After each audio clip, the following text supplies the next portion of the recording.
The autumn rain came down in sheets, turning the suburban street into a river of fallen leaves and regret. Lauren Hayes sat motionless in her wheelchair on the cracked sidewalk, her auburn hair plastered to her face, her clothes soaked through to the skin.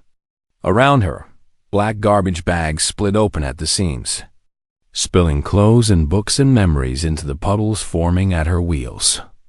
Through the bay window of the house, her house, though not anymore, she could see him. Marcus, her husband of 9 years. He stood in the living room with his arm wrapped around a blonde woman Lauren had once considered family. Jessica, her cousin. The woman who'd helped pick out Lauren's wedding dress. The woman who'd promised to visit every day. After the crash, she'd visited twice. Lauren's hands trembled as she gripped the cold metal rims of her wheelchair. 4 months. It had been only 4 months since the semi-truck ran the red light and changed everything. 4 months since she'd woken up in intensive care, unable to feel her legs.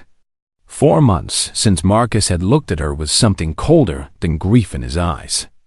"I can't do this," he'd said that morning, his voice flat as concrete. "I married a partner, not a patient. Jessica and I are together now. You need to leave." Lauren had begged. The shame of it still burned hotter than the rain was cold. She'd pleaded with him to remember their vows, their history, the life they built together in this modest home. He'd just started packing her belongings into trash bags, throwing in her photo albums without even closing them first. When she'd refused to wheel herself out, Marcus had called his brother. Together they'd lifted her wheelchair with her still in it and carried her down the front steps like she was furniture being hauled to the curb. Then they'd tossed her belongings after her, some landing in the thorny rosebush she'd planted 3 springs ago. A silver sedan drove past, splashing gutter water across Lauren's useless legs. She couldn't feel it. Couldn't feel anything below her waist. The neurologist had said her injury was incomplete, that with proper therapy she might regain function, might even walk again. But proper therapy cost money, and Marcus had canceled her rehabilitation appointments after the 3rd week. Not worth the investment. He'd told the insurance company on a call Lauren had overheard from her hospital. Her phone buzzed in her jacket pocket. She pulled it out with shaking fingers, the screen blurred by raindrops. A text from the women's shelter on Maple Street. "Full capacity tonight. Try St. Vincent's on 4th. Lauren's chest tightened. She was 34 years old. Before the accident, she'd worked as a senior accountant at a mid-sized firm. She'd had retirement savings, friends, a yoga membership she'd actually used. She and Marcus had been planning to start fertility treatments the fall dot. Now she had nothing. The front door of the house opened. Marcus stood silhouetted in the doorway, Jessica visible behind him. "You're still here?" His voice carried across the yard. "I thought I made myself clear. This is my house, my name on the deed." "You're trespassing." Lauren stared at him. 9 years. She'd supported his dream of opening a gym when everyone else said it was too risky. She'd worked double shifts to help him lease the equipment. She believed in him when he didn't believe in himself. "The neighbors are starting to stare," Marcus continued. "You're embarrassing both of us. Just go." "Where?" Lauren's voice cracked. "Where am I supposed to go? That's not my problem anymore." He started to close the door, then paused. "Oh, and my lawyer's filing divorce papers tomorrow. Don't expect alimony. You're the one who's broken now, not me." The door slammed shut with a finality that echoed in Lauren's chest. Broken. The word settled over her like the cold rain. She looked down at her hands, still strong, still capable. She looked at the bags surrounding her wheelchair. Somewhere in there were her medication bottles, her phone charger, her social security card. She needed to organize. She needed to think. She needed to survive. But first, she needed to cry. So she did. She sat in that wheelchair in the freezing rain and cried until her throat was raw and her eyes burned. She cried for her marriage, for her mobility, for the future that had been stolen by a drunk driver and finished off by a cruel husband. She cried until there were no tears left, only a hollow ache where her heart used to be. When the crying stopped, something else emerged. Something small and fierce. Anger. It started as a spark and grew into a flame that warmed her from the inside. Marcus thought she was finished. He thought he could discard her like trash and move on without consequences. He was wrong. Lauren didn't know how yet, but she was going to survive this. She was going to rebuild. And Marcus was going to regret ever underestimating her. The shelter van arrived 40 minutes later, its wipers beating a steady rhythm against the relentless rain. A woman in her 50s climbed out, her gray-streaked hair pulled back in a practical bun. She wore a yellow raincoat with the words "Safe Harbor Women's Shelter" printed across the back. "Lauren Hayes?" The woman's voice was gentle but efficient. "I'm Dorothy. Let's get you out of this weather." Together, they loaded Lauren's soaked belongings into the back of the van. Dorothy didn't ask questions, didn't express pity. She simply helped, which somehow made it worse and better at the same time. As the van pulled away from the curb, Lauren didn't look back at the house. That chapter was over. Safe Harbor was clean but crowded. Women and children filled every corner, some sleeping on cots, others sitting in folding chairs with blank expressions. Everyone here had a story of loss. Everyone here understood betrayal. Dorothy showed Lauren to a bottom bunk in a room shared with 11 other women.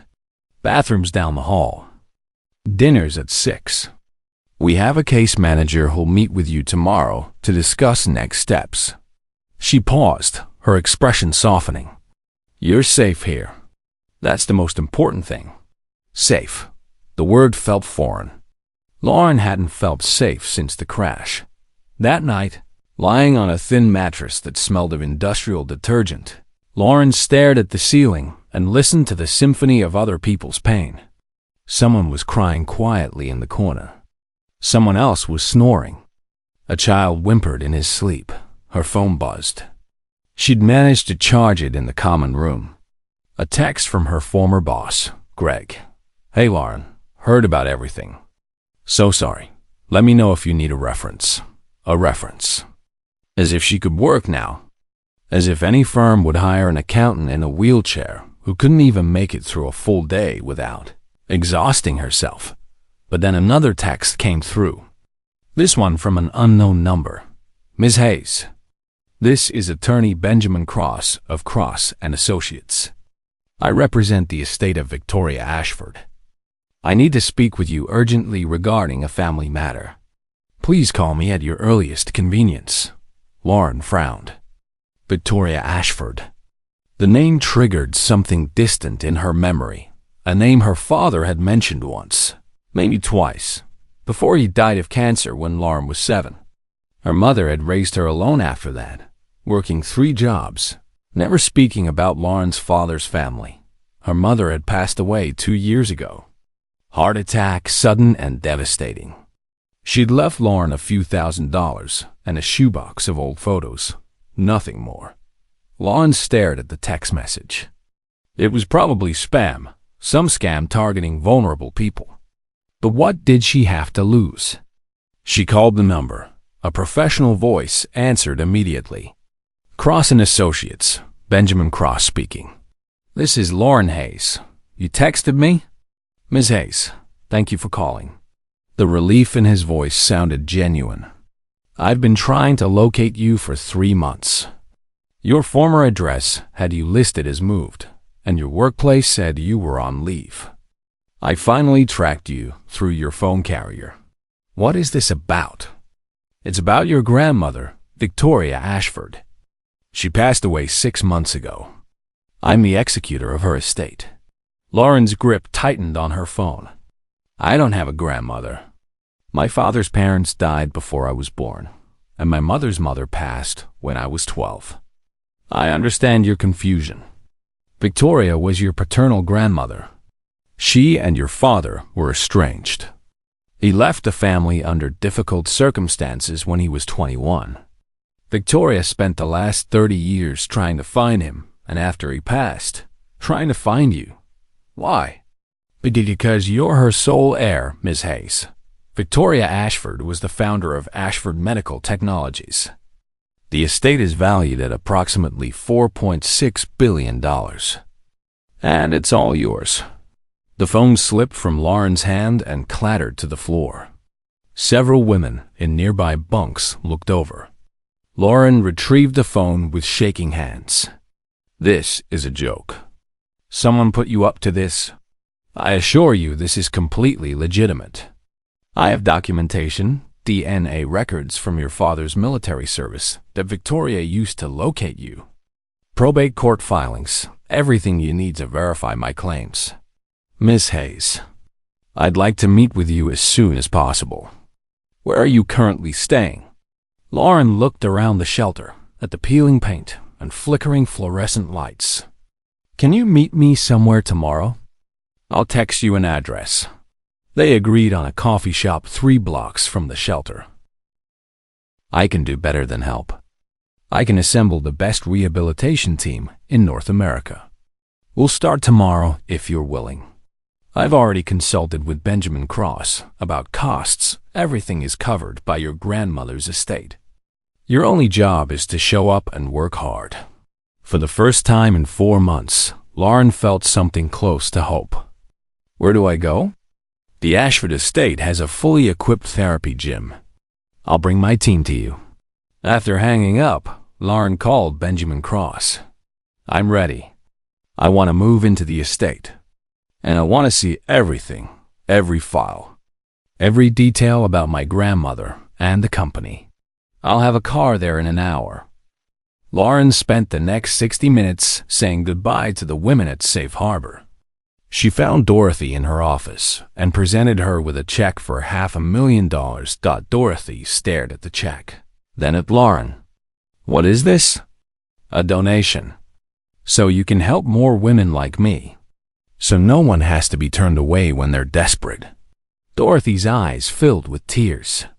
Lauren, I don't know what to say. Say you'll use it well. The car that arrived was a black luxury SUV with a driver named Philip who treated Lauren with quiet respect. He loaded her meager belongings, still damp from the rain, and secured her wheelchair without making her feel helpless. The drive to Westchester took 40 minutes through neighborhoods that grew progressively more expensive. Then they turned onto a private road marked only by a small brass plaque. Ashford Estate. The property appeared through iron gates that opened automatically. Lauren's breath caught. The house, no, the mansion, was a sprawling Georgian-style structure of pale stone and tall windows. Manicured gardens stretched in every direction. A fountain danced in the circular driveway. This was the kind of place that appeared in architecture magazines. Welcome home, Miss Hayes, Philip said softly. The front entrance had been modified with a ramp so subtle it looked like part of the original design. As Lauren wheeled herself up, the massive oak doors opened to reveal a woman in her 60s with kind brown eyes and a warm smile. Ms. Hayes, I'm Margaret. I was your grandmother's personal assistant for 30 years, and I've prepared everything for your arrival. Welcome home. The interior took Lauren's breath away. Soaring ceilings, crystal chandeliers, artwork that looked museum quality. But Margaret led her past all of it to a suite of rooms on the ground floor that had been completely redesigned for accessibility. Wide doorways, a bedroom with an adjustable bed, a bathroom with a roll-in shower and grab bars positioned perfectly, a sitting room with floor-to-ceiling windows overlooking rose gardens. Your grandmother's instructions were very specific, Margaret explained. She wanted you to be comfortable, to feel at home. If anything needs adjustment, please let me know. Lauren wheeled to the window, looking out at gardens her grandmother had walked through, at grounds her father had played on as a child. Tell me about her, please. Margaret sat down, and for the next 2 hours, she shared stories. Victoria Ashford had been brilliant but warm, demanding but fair. She'd built Ashford Medical Technologies from nothing and had revolutionized cardiac care. But after Thomas left, something in her hardened. She'd thrown herself into work, rarely smiling, never dating again. She regretted the ultimatum every day, Margaret said quietly. She was too proud to admit it for years, too stubborn to back down. By the time she finally tried to find Thomas, it was too late. Looking for you became her mission. She hired investigator after investigator. She never gave up hope. I wish I could have met her. She wished that too. More than anything. Margaret pulled out a small box. She wanted you to have this. Inside was a simple gold locket. Lauren opened it to find 2 photos, one of a young man who looked like her father and one of a baby, her. Where did she get this picture of me? Your father took it before he left. It was the only photo Victoria had of you for 30 years. She wore this locket every day until she died.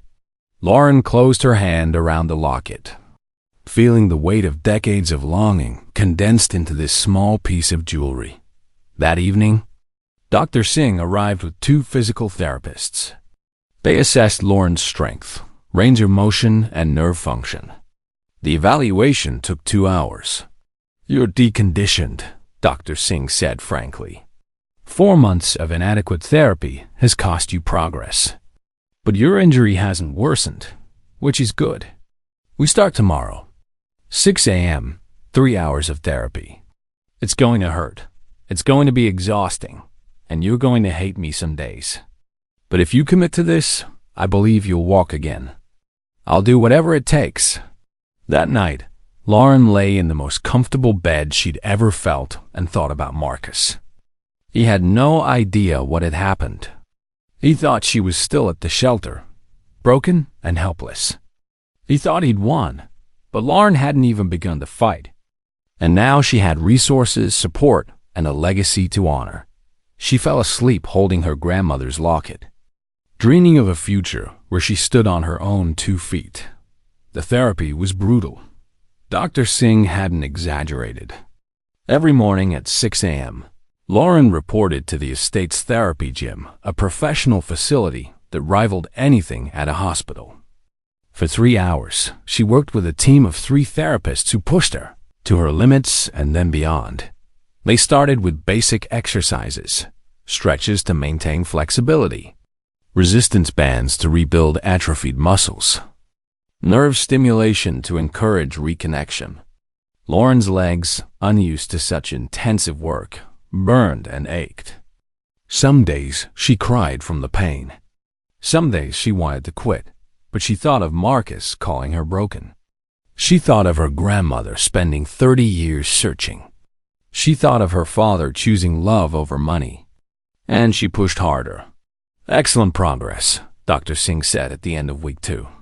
You're regaining muscle control faster than I expected.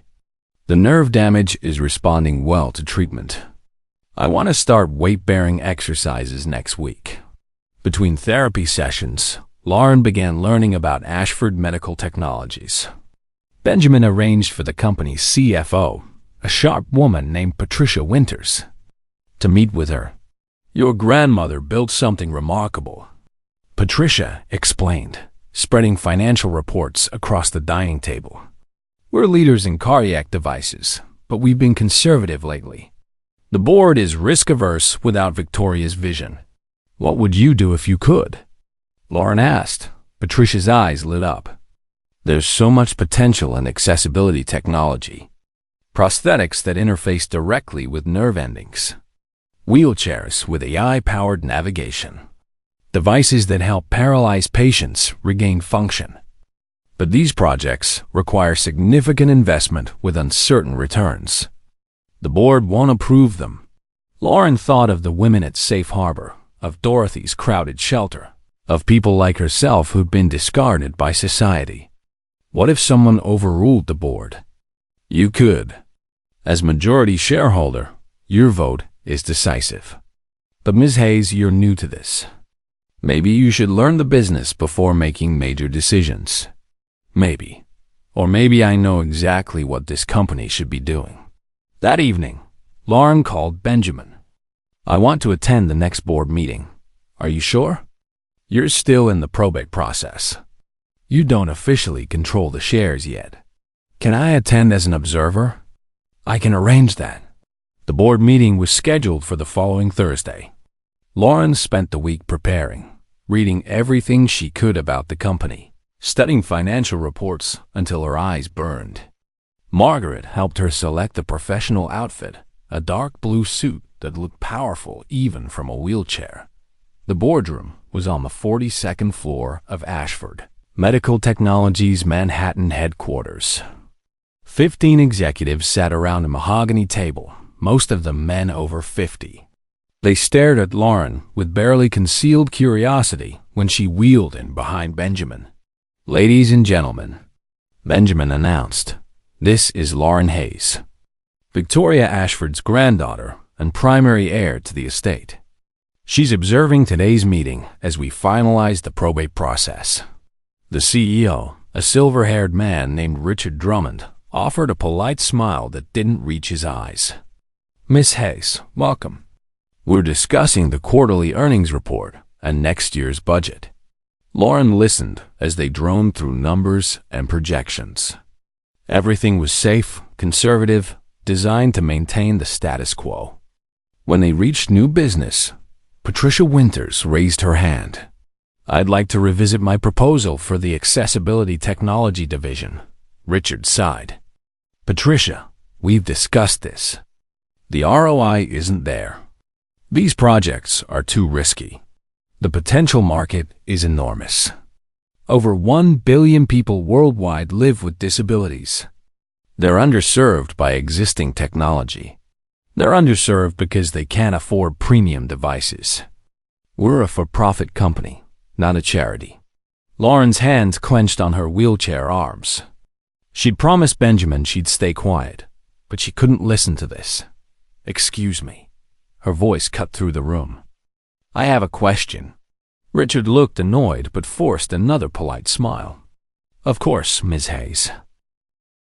Did you know my grandmother? I worked with Victoria for 20 years. Then, you know she started this company because she saw a need no one else was addressing. She revolutionized cardiac care because she believed everyone deserved access to life-saving technology.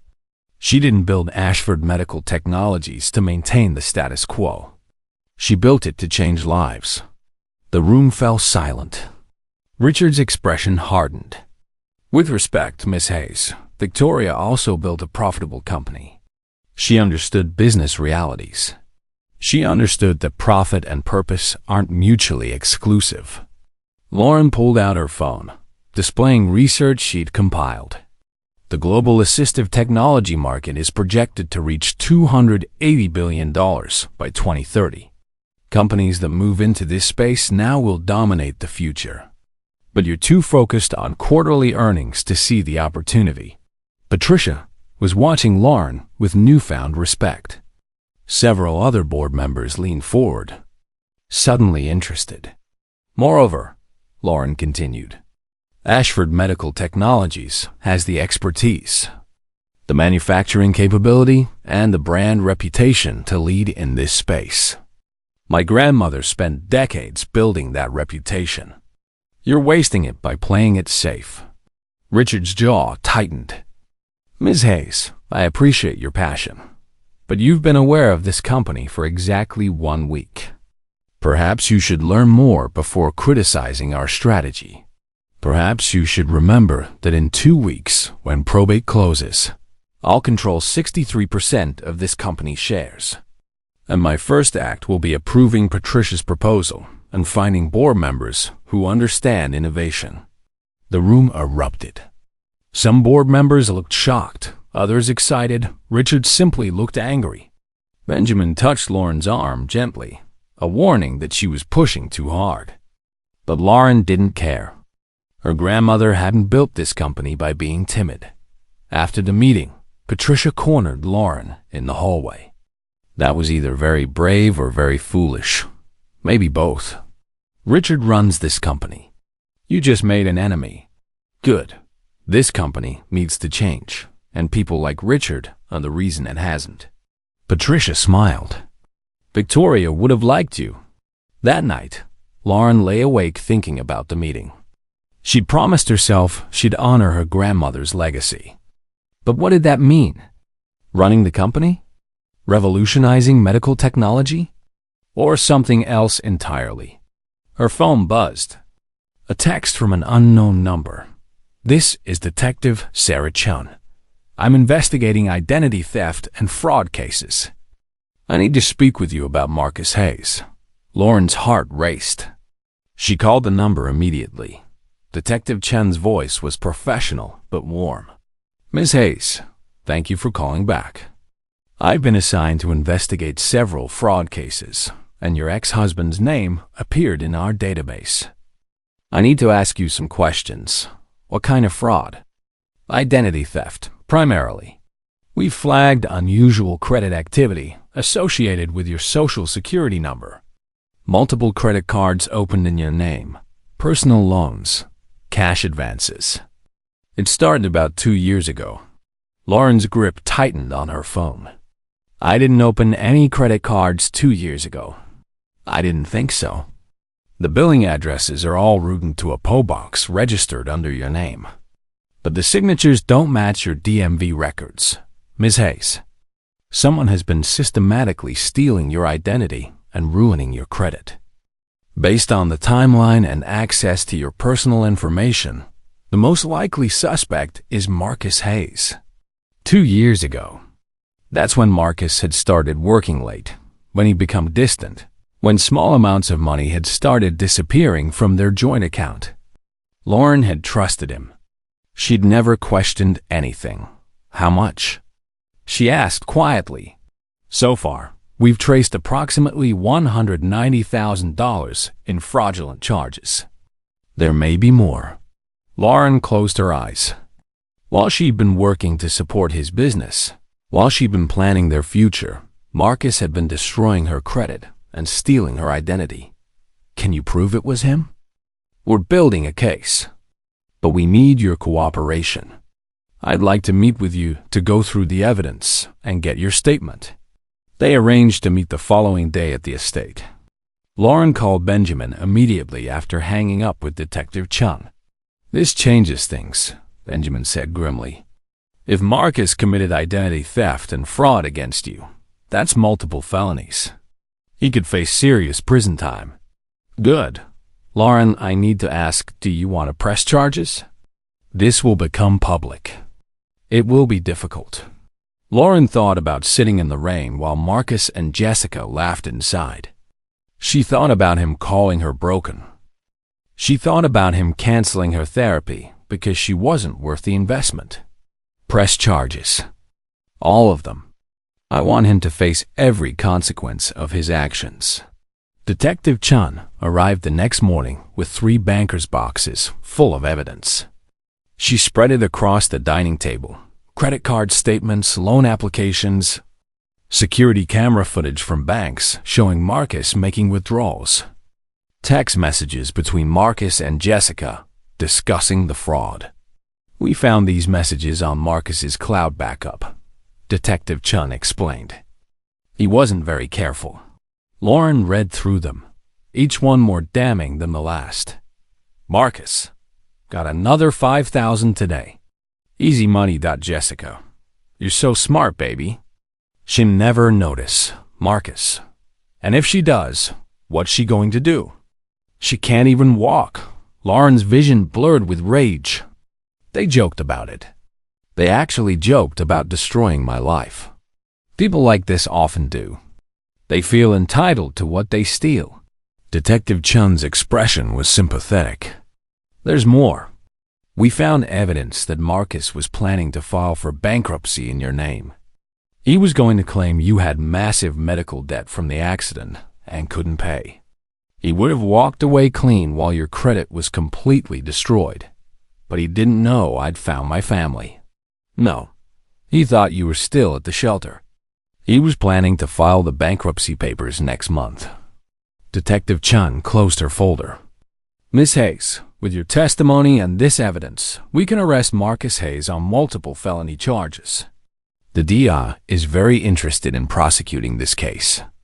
Identity theft of a disabled spouse is particularly egregious.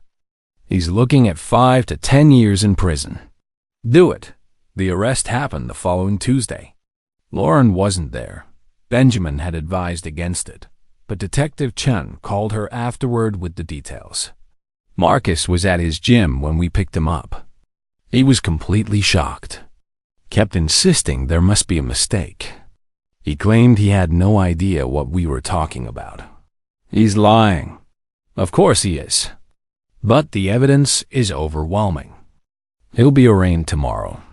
The GIA is requesting $100,000 bail, given the flight risk and severity of the crimes. That night, Lauren couldn't sleep. She kept thinking about Marcus sitting in a jail cell, finally facing consequences. But instead of feeling triumphant, she felt empty. Justice was necessary, but it didn't undo the harm. It didn't give her back the 4 months she'd spent broken and afraid. Her therapy continued. By week 6, Lauren was using a walker for short distances. By week 8, she took her first unassisted steps. Dr. Singh was thrilled. This is remarkable progress. At this rate, you might not need the wheelchair at all within 6 months. Lauren pushed herself harder. Every step forward was a step away from the helpless woman Marcus had thrown into the street. Every morning she walked a little farther, stood a little longer, rebuilt herself a little more. Meanwhile, the legal process ground forward. Marcus's lawyer tried to get the charges reduced, claiming Marcus had been under financial stress. Detective Chun shut that down quickly by proving Marcus's gym had been profitable. He hadn't needed the money, he just wanted it. Jessica, facing charges as an accomplice, agreed to testify against Marcus in exchange for a reduced sentence. She would serve 6 months and 5 years probation. Her legal career was over. Her reputation was destroyed. She'd moved back in with her parents, unable to afford rent after losing her job. So much for true love, Margaret commented when Lauren shared the news. The divorce was finalized quickly. Marcus got nothing. The prenuptial agreement Lauren had forgotten signing protected her assets, the modest savings she'd had before the marriage. Her inheritance came after their separation, so Marcus had no claim to it. But the criminal case was what mattered. That was about justice, not money. 9 months after being thrown out of her house, Lauren received a call from the DA's office. Ms. Hayes, I wanted to inform you personally we've reached a plea agreement. Marcus Hayes has agreed to plead guilty to identity theft, fraud, and forgery in exchange for a sentence of 5 years in federal prison. Full restitution of the stolen funds plus interest and a $50,000 fine. He'll also be prohibited from ever contacting you again. 5 years. I know you might have wanted more, but this is a solid sentence. And with his guilty plea, you won't have to testify at trial. Lauren thought about that. 5 years of Marcus's life gone. His business ruined. His reputation destroyed. All because he'd decided she wasn't worth keeping. I accept the plea agreement. That evening, Lauren walked without her wheelchair, without her walker, just walked into her grandmother's study. Margaret had left it exactly as Victoria had kept it, bookshelves full of medical texts.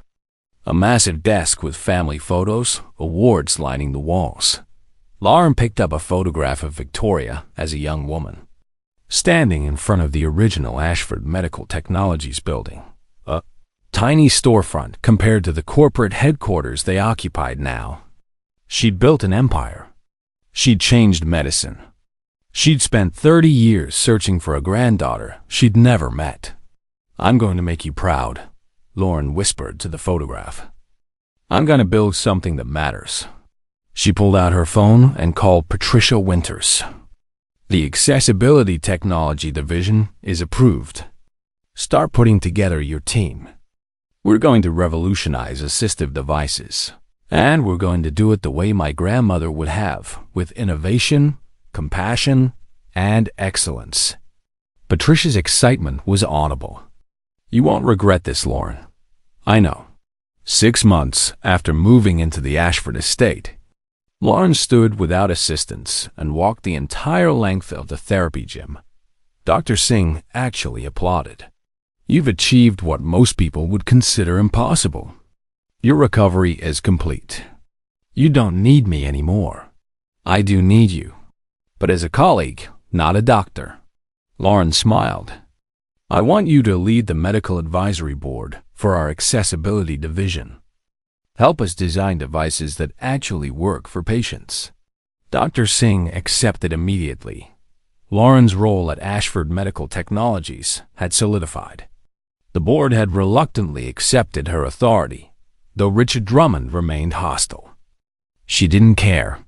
She'd replaced 3 board members with people who understood innovation. Patricia's accessibility division was now the company's fastest-growing sector. They'd launched a revolutionary prosthetic limb that integrated with nerve endings, allowing users to feel sensation. They developed a wheelchair with AI-powered navigation that could handle stairs.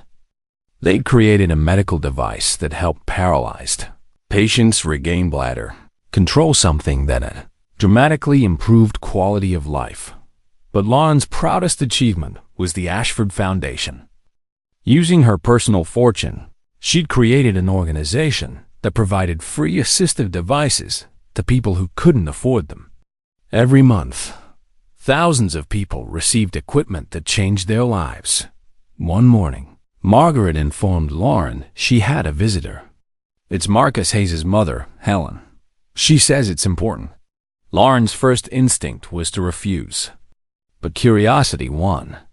Show her in. Helen Hayes was a tired-looking woman in her 60s. She'd aged since Lauren last saw her, worry lines deeply etched around her eyes. She stood nervously in the doorway of the sitting room. Lauren, thank you for seeing me. What do you want, Helen? Marcus is up for parole review next month. He's been a model prisoner, taking classes, working on himself. I know what he did was wrong, but he suffered. I'm asking you to write a letter supporting his early release. Lauren stared at her former mother-in-law. You want me to help him get out of prison early. He's learned his lesson. 5 years is a long time. He destroyed my credit, stole hundreds of thousands of dollars, and abandoned me when I was disabled and helpless. And you think he suffered enough? He was under stress. He made mistakes. He made choices, Helen. Deliberate, calculated choices. He joked about it with Jessica. He planned to file bankruptcy in my name to cover his tracks. Those aren't mistakes. They're crimes. Please, Lauren. He's my son, and I was his wife. That didn't stop him from treating me like garbage. Lauren stood, using her height advantage now that she could walk. I'm sorry for your pain. I know it's hard to see your child in prison. But Marcus needs to serve his full sentence. Maybe then he'll actually learn something. You've become so cold. The Lauren I knew was kind and forgiving. The Lauren you knew was a doormat. I'm not her anymore. Lauren moved toward the door. Goodbye, Helen. Don't come back. After Helen left, Lauren felt shaky. She'd expected to feel victorious, but instead she felt sad. Marcus had destroyed so many lives, his own, Helen's, Jessica's, and nearly Lauren's, all because he'd been too weak and greedy to be a decent person. That evening, Lauren's boyfriend Andrew arrived for dinner.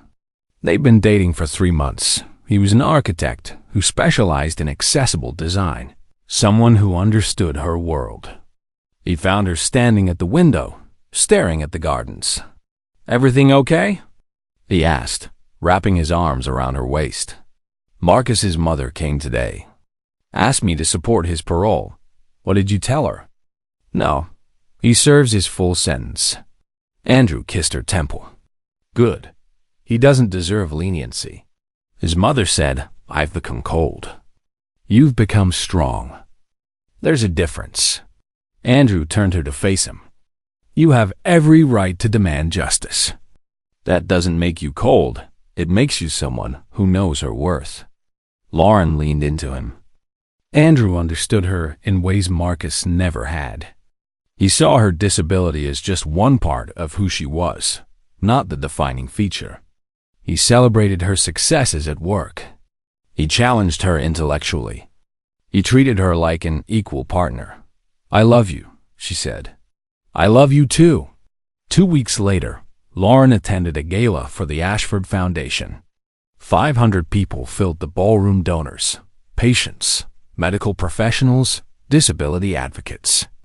She'd worked with the event planners to ensure every detail was accessible: ramps, accessible bathrooms, ASL interpreters, quiet rooms for people who needed a break from stimulation. Lauren gave a speech about the foundation's work. She talked about the 3,000 people they'd helped that year. She announced a new scholarship program for disabled students pursuing STEM degrees. The crowd gave her a standing ovation. After the speech, a young man in a wheelchair approached her. Miss Hayes, I wanted to thank you personally. Your foundation gave me a prosthetic leg. I'm a veteran.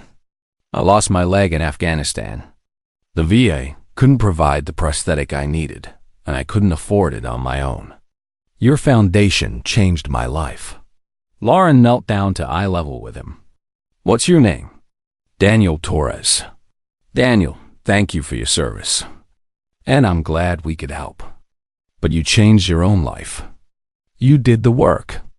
We just provided a tool.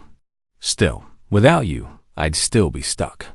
After Daniel left, Andrew found her. You have a gift for this. For making people feel seen and valued. I know what it's like to feel invisible. I'll never let anyone else feel that way if I can help it. The gala raised $12 million. The Ashford Foundation was becoming one of the most influential disability organizations in the country. And Lauren was at the center of it all, using her resources and her experience to make actual change. Marcus's parole hearing happened the following month. Lauren didn't attend, but the DA sent her the results. Parole denied. The board cited Marcus's lack of genuine remorse and the severity of his crimes. He would serve his full 5-year sentence. Lauren felt nothing when she read the news. Marcus had become irrelevant to her life. He was just a chapter she'd closed, a lesson she'd learned. What mattered now was the future she was building. 18 months after being thrown out of her house, Lauren stood in the conference room of Ashford Medical Technologies and addressed the quarterly board meeting. She no longer used a wheelchair or walker. She wore a sharp gray suit and heels. She commanded the room. Our accessibility division has exceeded all projections, Lauren reported. Revenue is up 42%. We've expanded into 8 new countries. And most importantly, we're changing lives. Last month alone, our devices helped over 50,000 people. Richard Drummond, still stubbornly clinging to his board seat, raised his hand. These numbers are impressive, but the profit margins are lower than our other divisions. Are we running a business or a charity? Lauren didn't flinch. We're running a business that understands long-term value creation. The assistive technology market is growing faster than any other sector in medical devices. By establishing ourselves as the industry leader now, we're positioning Ashford Medical Technologies for decades of growth. But beyond profit, we're fulfilling the mission my grandmother established: innovative medical technology that improves lives. Several board members nodded. Richard looked annoyed but couldn't argue with the numbers. After the meeting, Patricia pulled Lauren aside. Richard's going to keep fighting you. Let him. He'll retire eventually, or I'll replace him. Either way, this company is moving forward.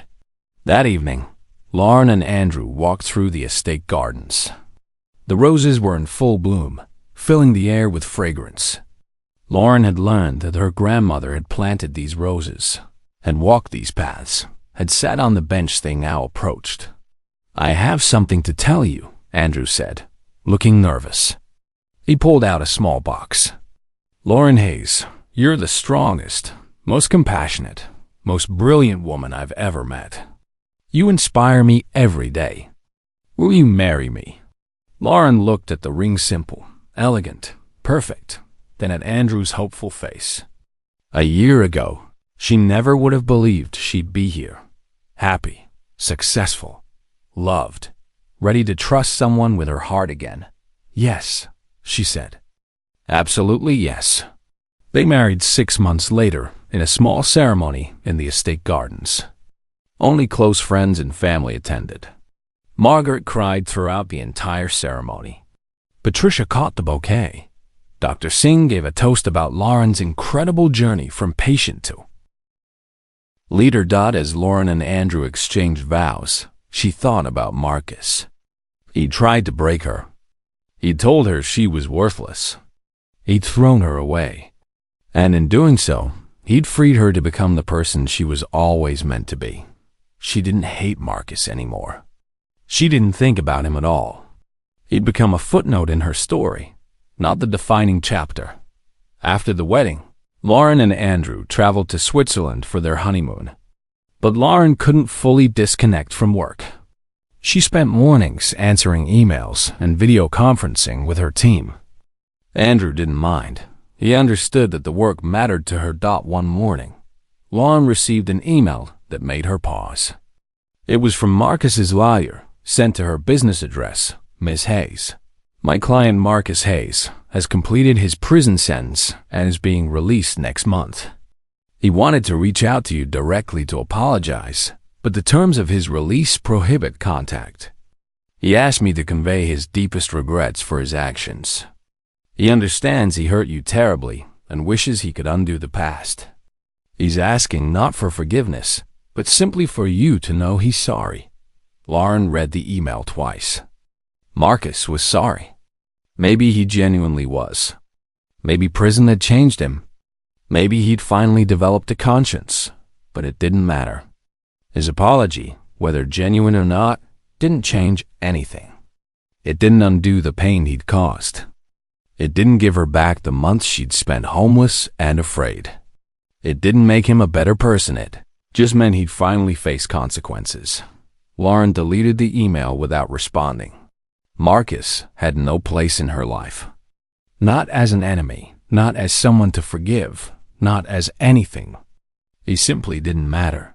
She closed her laptop and found Andrew on their hotel balcony, looking out at the Alps. She wrapped her arms around him from behind. "Everything okay?" he asked. "Everything's perfect." And it was. Lauren had built a life she was proud of. She ran a division that was changing the medical device industry. She led a foundation that helped thousands of people. She had a loving husband who treated her like an equal partner. She had friends, purpose, and joy. Marcus had tried to destroy her by abandoning her at her weakest moment. Instead, he'd inadvertently set her free. If he hadn't thrown her out, she might never have been found by her grandmother's estate. She might never have discovered her true strength. She might never have realized she was capable of so much more than she'd ever imagined. Years later, Lauren stood at the dedication ceremony for the Victoria Ashford Center for Accessible Technology, a FATRA, state-of-the-art research facility funded by Ashford Medical Technologies and the Ashford Foundation. Hundreds of people filled the auditorium, patients whose lives had been changed by their devices, researchers working on cutting-edge assistive technology, disability advocates, company employees.